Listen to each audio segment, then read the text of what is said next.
Hey, welcome to Tutorial Lore. This video explains the Commercial Bank KS app and whether it's worth using. Quick disclaimer. This is an explained review based on user feedback and online data, not personal use or a visual demo. Commercial Bank KS is a mobile banking app that allows users to manage their accounts, make transactions, pay bills, and access a variety of banking services securely from their smartphones. The app includes features such as balance checks, fund transfers, transaction history, and support for multiple accounts, all designed to simplify everyday banking tasks.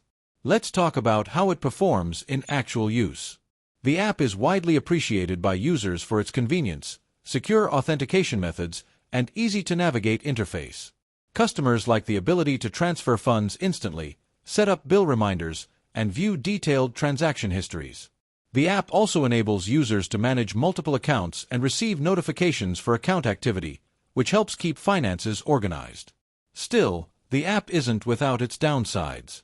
While most basic functions are free, some features may require enrollment in additional banking services or subscriptions.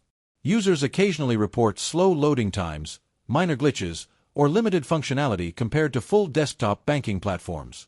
Additionally, the app's usefulness depends on the user's comfort with mobile banking and digital tools. If you're finding this helpful so far, hit that like button. It really supports the channel. In summary, the Commercial Bank KS app may be worth using if you want a secure, convenient, and mobile-friendly way to manage your banking needs. It shines in accessibility, ease of use, and essential banking features. However, if you need more advanced services or prefer full desktop capabilities, it might not fully meet your needs. This is not a commercial or paid promotion, but an informational video. For inquiries, contact the email address stated in the description.